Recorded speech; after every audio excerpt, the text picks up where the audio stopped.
दोलखाको चरीकोटबाट आउँदाखेरि सिंहटी बजार त्यसमा छौँ हामी। अनि हामी चाहिँ अब गाडीतिर चढ्न छौँ। यस्तोमा यो चाहिँ बोलेरो जाँदो रहेछ।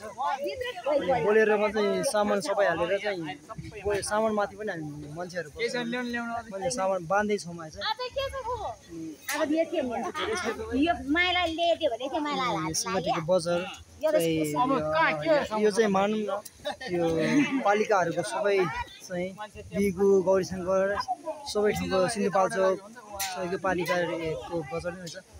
अनि चाहिँ अब बाँधेर यसरी तेरेको झोलै झोला छ यसमा। अब कच्ची रोड बाटो 3 घन्टा लाग्छ भनिरहेको छ।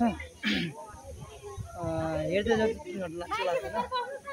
यसरी म चाहिँ पछाडि म्याट माथि बसेको छ।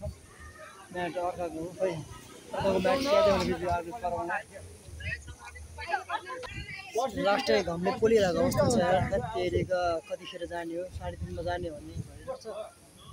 अनि यस्तै छौँ अहिले पनि जानलाई रेडी भइरहेको अवस्था छ है।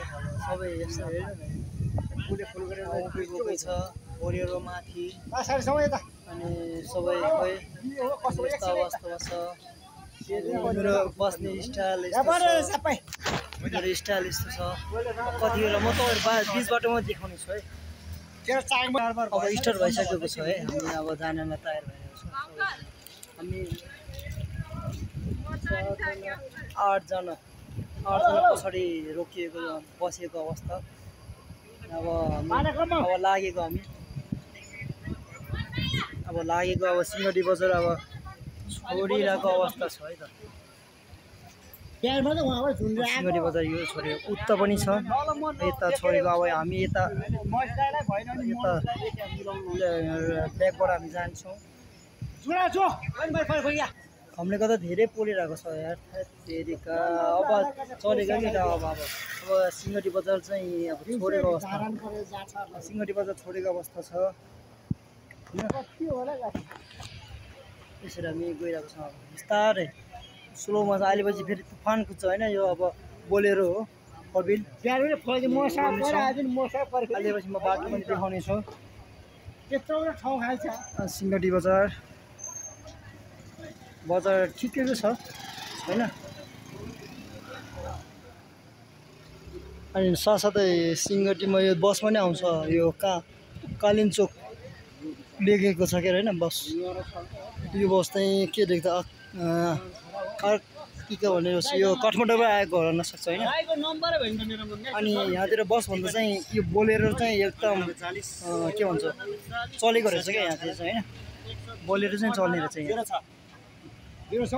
अनि लागेको छ यहाँबाट चाहिँ यहाँ नि 5 स्टार होटेल सिंहटी इन भनेको छ यहाँ। अहिले चाहिँ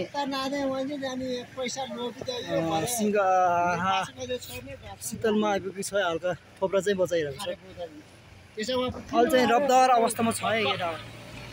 अनि त्यसरी हामी रफ्तार अवस्थामा गइरहेको छौँ। अनि पछाडि पनि आउँदैछ एउटा यहाँ बोलेरो नै किङ हो क्या यहाँ होइन। बोलेरोले लास्टै पैसा कमाउने रहेछ। अनि बसहरू भनेको एउटा दुईवटा मात्रै रहेछ बोलेरो अनि सब अनि है। अनि त्यसरी छ यसरी देखिरहेको छ होइन। यो कुन खोला दाइ? यो भोटे कोसी भनिरहेको छ। भोटे कोसी तामाकोसी र भोटे कोसी भनिरहेको छ। त्यहाँतिर गण्डकी छ भने यता चाहिँ तामाकोसी बाटो यस्तो छ। अब यस्तै बाटो हुँदै जाने अब यता र उचाल हुँदै जाने पर्छ।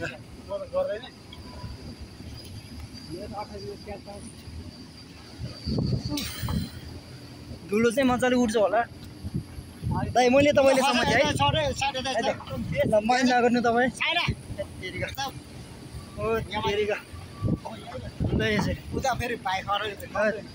मैले त उहाँलाई समातिरहेको छ त्यो चाहिँ हुन्छ। त्यो ए आज चाहिँ खुट्टा हाल्ने ठाउँ पाएँ है। हो यसरी सबै हामी पछाडि 8 जना जति छौँ अनि भित्र पनि 7-8 जना त्यति सामान हालेको छ त्यही माथि पनि जस्ताहरू हाल्ने रे भनेर आएको छ अनि त्यो चाहिँ छोडेर आएको छ है बिहान पनि हाम्रो बाइक भित्र पस्दिन सबै बस्या बाहिर बस्या यो अङ्कल आउँदाखेरि पनि यस्तै हो प्याक मेरो साथी मेरो आउँदाखेरि प्याक साथी भने म साथी आएको घरमा जाने भनेको जम्मा एउटा गाडी हो हो यस्तो थियो यही खालको बोलेर एउटा यही बोलेरो इज किङ यहाँ बोलेरो नै किङ रहेछ पर्जट काम छोडाको म चाहिँ छोडेँ म त्यहाँ पैसै थाप्दै है त